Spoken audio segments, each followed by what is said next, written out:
Today we're going to be looking at how I approached these interior scenes in a Ford Ranger commercial I was the director of photography on earlier this year. This is my approach and I'm making the video to share my process. I'm wholly aware that this is subjective and I hope that anybody watching this will interpret the information through my lens. The first consideration when figuring out how to shoot something is making sure you understand the director's intent in terms of the storytelling as well as the tone and overall aesthetic you are trying to achieve.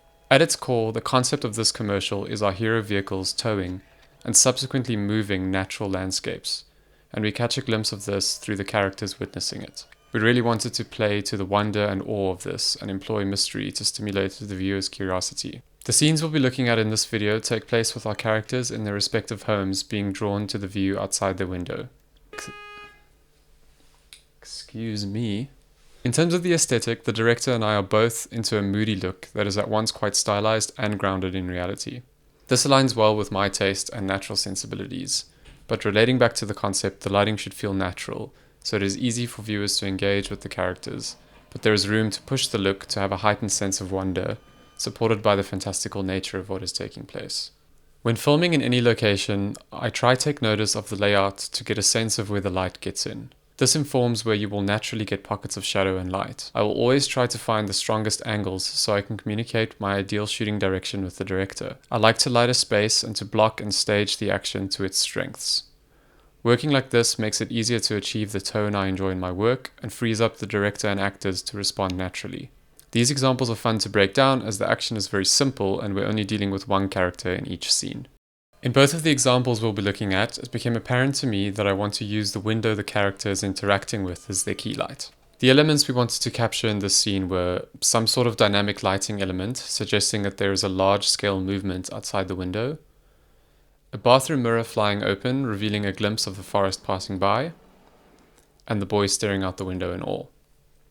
We decided to shoot in the kitchen of this location, as we felt comfortable in being able to dress it with the elements required for our scene, and the layout in terms of windows worked well. The main elements that make this visually interesting are the dark colored walls and the small windows that made it easy to be deliberate with pockets of light. In terms of coverage, I could commit to a single shooting direction, meaning all our attention would be given to a small area.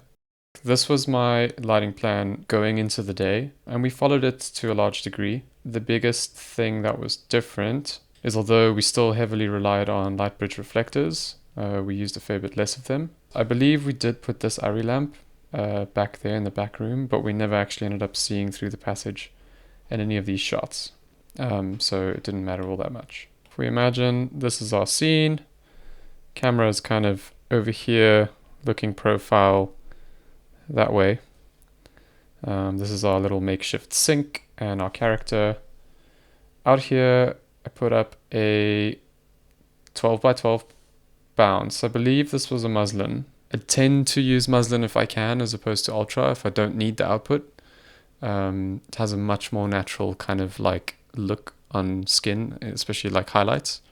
That's just my preference, but obviously often you're desperate for the output, so you can't go that route, but I think I did for this.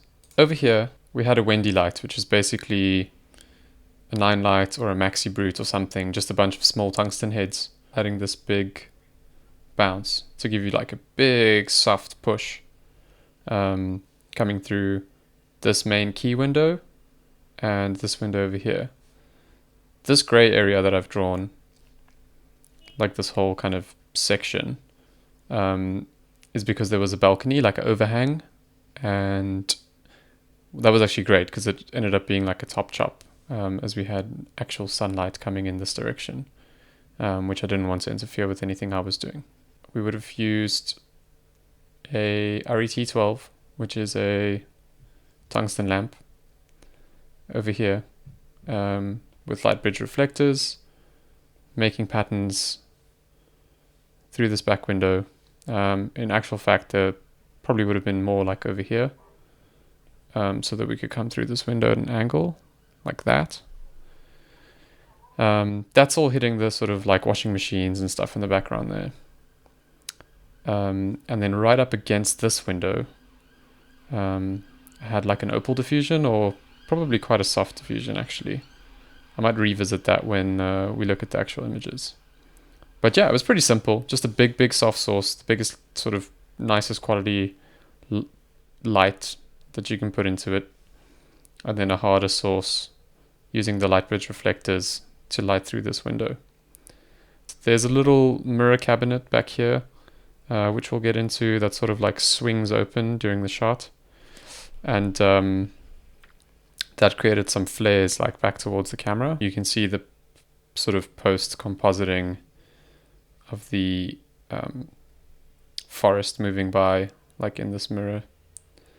And this angled kind of light hitting the back here would be the Lightbridge with the RET12 pushing through this back window. And right up against the character here, they're right up against this key source, which is the window. This is the close-up, which is kind of just like a toppy 3/4. They composited a tiny bit of that window reflection into the clean window reflection in his eye. And then, of course, we've got this sort of overlap of the action of the mirror door swinging open in the background, creating this kind of light play. This window is quite convenient because it's got this ledge on the inside.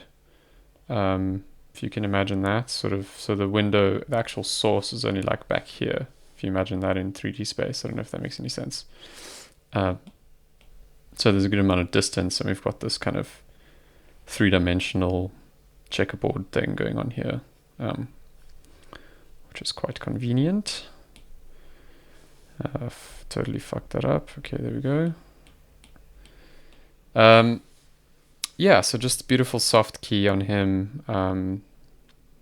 This is what I was talking about. It's quite easy when you can play the action to the lighting. So you kind of set the space and then block everything to your lighting. We've got our big 12x12 creating this lovely push here. Diffusion frame much closer to the window, in fact right against the window, softening it off a bit. Beautiful little bit of light hitting here as well. That would be from the same window. And then we've got this mirror. So there's another window back here behind this wall. And we've got these harder kind of Lightbridge reflected light things hitting back here, and we're kind of just placing these where we want them. So you're kind of just looking at the image, trying to find little areas you want a pocket of light. And in this instance, this is obviously what I went for. I tend to not really think in terms of fill and key. I never really overtly add fill.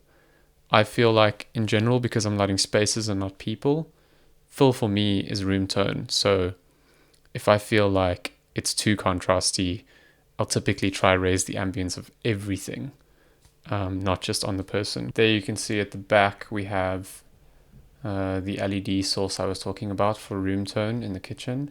Judging by the yolk, I think it was a cream source. I don't know, whatever, it doesn't matter. It's kind of just lighting up into the ceiling, raising the room tone, and then we've got a small flag in front of it, just keeping it off of the kind of fill side very directly.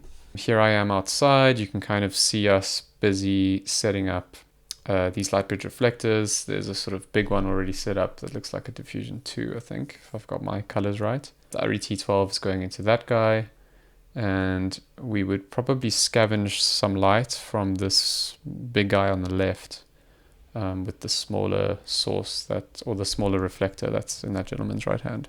The window on the left is the one that the boy would be standing in front of, and then the one right behind me is the kind of window in the background. Here I'm standing at the key window with the art director, kind of looking at this curtain material and choosing the right curtain. This is a wide frame of the kitchen from our location scout. Here's a behind the scenes photo of the monitor on the day. You can see we're working at pretty high light levels, which if you can get away with doing that, always going to look the best. Biggest lights you can, biggest output you can, and then kind of knocking it down and putting it through things and bouncing it off stuff. This is the little slider setup we had to get camera in the corner. That's the diffusion material up against the window as the key source. The SFX team rigging the mirror, which I believe they just pulled open with a piece of fishing wire or fishing line. What's it called? Yeah, fishing line.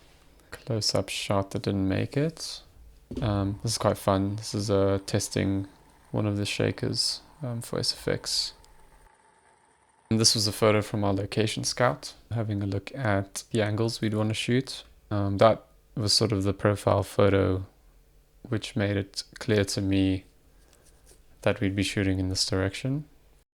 Moving on to the next scene, we're looking at a similar thing if you break it down to its core action and staging. The biggest thing that was a bit different about this scene is that we began the action with the woman sitting at the table before making her way over to the window. This was omitted in the final film, but it's worth mentioning as I did take it into account for the execution. The two main elements we wanted to capture in this scene was a lot of the earth starting to shake. And so we had really fun little practical things like a cup of tea and some like tarts that she'd baked, wobbling and that kind of thing. And then the woman looking out the window with some wind effects and that kind of thing. We ended up shooting exactly as planned in terms of the lighting execution. So if you look at this drawing, we sort of have our lady over here and camera over here, shooting this direction. Through this kind of doorway here. So we put an aperture bulb, or yeah, it must have been an aperture bulb, some sort of a battery powered kind of E27 screw-in bulb in this lighting fixture so that we'd have control of it. And also electricity is not very reliable, house power anyway, so I had to take care of that. We had a teeny tiny little courtyard here, which is where I wanted all the lighting to come from. So the challenge was to try and maximize the distance the light has to travel before it enters our room, so that we get get away from that very saucy feeling. And yeah, so that meant I think we had the M90 over here on like a lowboy stand or something, as far back as we could go, and then we had an 8x8 muslin kind of crammed up in here as like our sort of big ambient source. And then I think we only ended up with one of these 50x50 Lightbridge reflectors. I imagine it would have been like a 3 maybe, which is still pretty hard. Or it might have been a 2 actually, because we were making quite a hard kind of source that raked across the top of the table here. And like I said, the geography of this was a bit different. Like this whole table was a little bit more over here. But anyway, we had a hard light kind of coming in through this window, lighting her sort of lower half, all the stuff in the foreground here and all the stuff on this table. And we could be, we could have a bit of fun with where we placed that slash of light. Didn't have to worry about blacking out anything. The windows were pretty small and the walls were fairly dark. Ceiling was dark. So we had a decent amount of contrast just from adding light. And we had this door slightly ajar just to see like a sliver of light creeping in on the corner here. And here in the background, we had a double net to cut the direct sun. The real sun was sort of somewhere in this world, much further upstage though, coming in, through here. So what we did was we put a top chop, which I never actually went and saw what lighting did, but I imagine it was probably just an 8x4 poly as a kind of topper on this window to keep the direct light off of the flag. And then we have a double net. Sorry, not a flag, a net. Then we have a double net on the window itself. Yeah, and that's kind of it really. It's pretty simple. When we came in here for the close-up, that would have been camera position. God, let me clean some of this up. This looks fucking mental. So when we came in here with camera looking this way, we made sure that the 90 was still lighting all of this stuff over my head, and we would have just put a black 4x4 floppy flag over camera and stuff to create a little bit of a shadow box for myself, to kind of flag off light on the foreground here and flag light off myself basically. Just revisiting this shot, we've got this sort of like foreground element here creating this beautiful pocket of shadow. This is that hard light I was talking about. That we could sort of place quite intentionally through the window, like at this angle. This is quite nice because you make sort of hot spots that create a lot of really nice contrast without hitting her sort of straight in the face. Then at the back here, as you can see, we've got a little bit of light hitting the bottom of the window here, which I really like. So that top chop that I was talking about kind of just kept this section in shadow. So we've got this beautiful kind of light bit at the bottom. And we've got our practical lamp over here. And we've got this big soft key on her from the M90 into the unbleached muslin. In the grade, Terry colorist added this beautiful halation. And then we have this tiny crack in the door here, just to give us a little bit of depth. In the close-up, you can see what I was talking about in terms of the foreground here being a bit more in shadow. You can imagine coming from the previous shot that this would actually be super lit up. But it's movie magic, baby. To try sort of retain a bit of contrast and obviously help with the camera shadow and all that kind of stuff. You know, we put those flags in here behind me to create this pocket of shadow, and then, you know, got this beautiful big soft key. This is the small alleyway next to the kitchen that we had to put the 8x8 bounce in and shoot through the window of. Planning the layout of our scene and talking about blocking and that kind of thing. Kind of see how confident we were after the scout of what our angle would be. And then that was on the scout, figuring out what this kind of return portrait moment would be of her looking out the window. This is an SFX test of one of our shaking platforms, kind of shaking stuff about. That's a screen grab from on the day. I white balanced this much cooler than we ended up shooting it, which I always kind of quite like when I see it again. But I think in the context of the edit, we kind of went in a different direction. You can see my camera settings. Yeah, 500 EI, so keeping it really nice and contrasty. 99, so plenty of level. And here's a bit of like a showreel thing that I made for this video. If there's anything in there that you have questions about, maybe you could write about that in the comments or DM me on Instagram or something, and then I'll be happy to answer those and talk about some of those projects in another video.